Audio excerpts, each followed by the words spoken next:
Let's move over to politics. The High Court has dismissed an attempt to interdict the ANC Mangaung Regional Conference. It's now expected to go ahead as planned, but disgruntled members are not backing down and are planning to hold their own parallel conference. Reporter Moloko Moloto is in Bloemfontein and joins us with the latest. Moloko, how do these ANC members plan on going ahead with a parallel process, given what's currently at play here? So, Heidi, it is important to remember that this province of the Free State hasn't had either a regional or a provincial conference since they were disbanded in 2012. So they went into the 2017 National Conference as a disbanded structure. They are also likely to go into this upcoming National Conference also in Nasrec as a disbanded structure, unless today they succeed in holding this regional conference in Mangaung and another one in Lijoliputswa. They are saying it's starting tomorrow, and the provincial conference is supposed to start this weekend. Of course, last night we saw disgruntled members of the ANC, those who say that the processes leading to this particular regional conference at the branch level, that process, they argue, was fraught with irregularities. They took their matter to the High Court on urgent basis, trying to interdict this particular regional conference. And unfortunately for them, the High Court said this Congress of Mangaung must continue. It was meant to start at 10 o'clock this morning. It hasn't started officially, but we do see people here. Presumably these are delegates. Of course, earlier we made a turn in town at one hotel, and that's where the disgruntled members are meeting to hold a parallel conference, which they argue is legitimate. Let's listen to Mr. Fanili Dimu, who is a leader of that particular faction that is holding a parallel conference.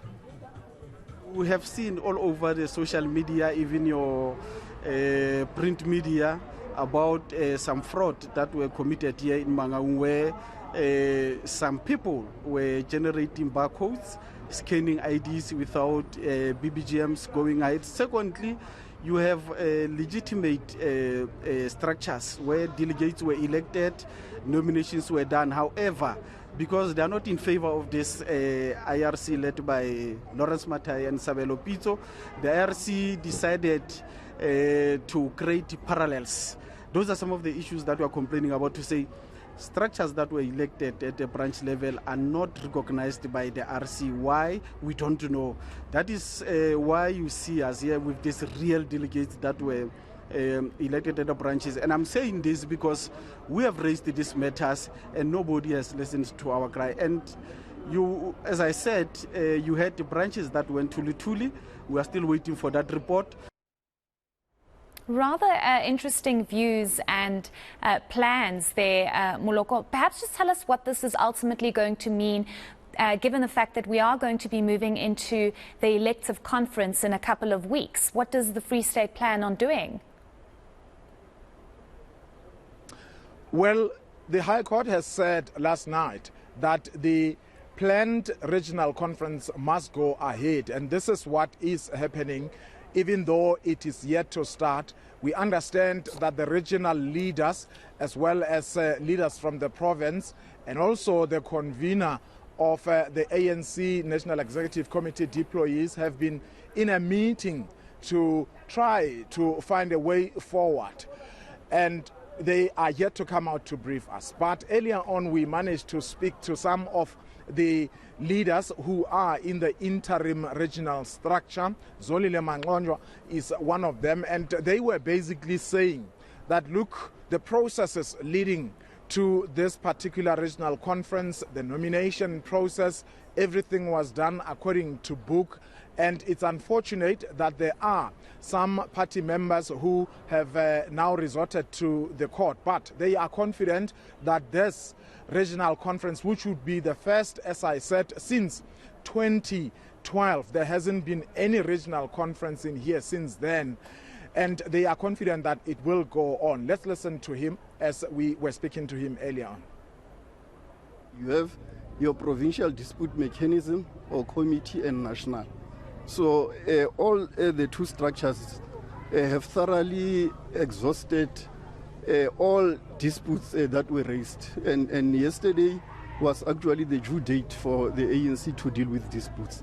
So we are very confident and very sure that almost all the disputes that were raised have actually found their expression in the ANC, in the proper structures, both at provincial and national level.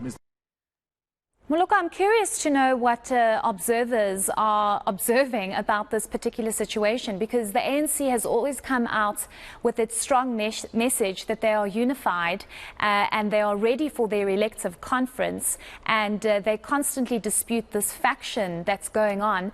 But it seems as though what's playing out at the Free State isn't necessarily the case.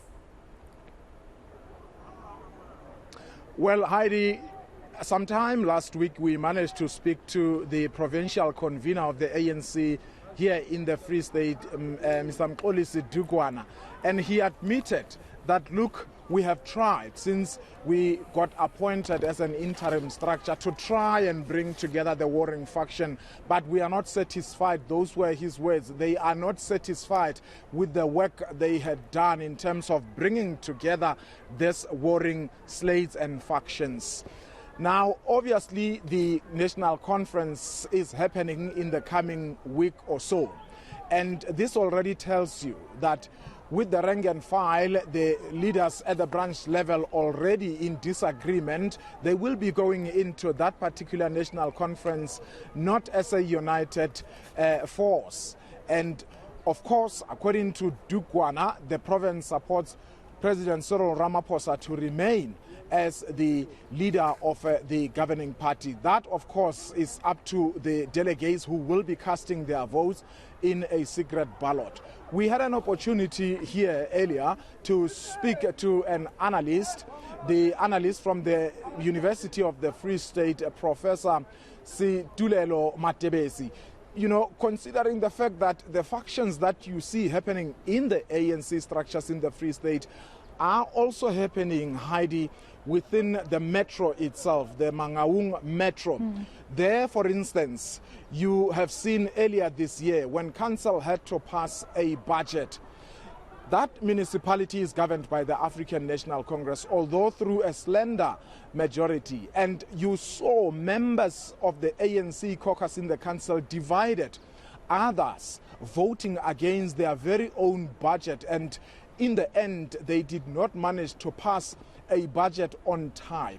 And that municipality is under the national administration. Already there are talks that the executive mayor, as well as the speaker and the deputy executive mayor, ought to be removed because there doesn't seem to be, you know, progress in as far as resolving issues there. So the prof was also highlighting the challenges that the ANC is confronted with in this particular province of the Free State. Let's listen to him. The Free State, we've already seen the consequences of this infighting in the metropolitan municipality. And as the leader of society, it's not only about election campaigning, it's not only about positions. You can ride through Mangaung. It's unacceptable that we have a democratically elected government which cannot render services because of the infighting amongst comrades. Very interesting developments there, Moloko, but we'll be checking in with you a little later on to figure out what exactly is going to come out of that. Thank you so much for that comprehensive update.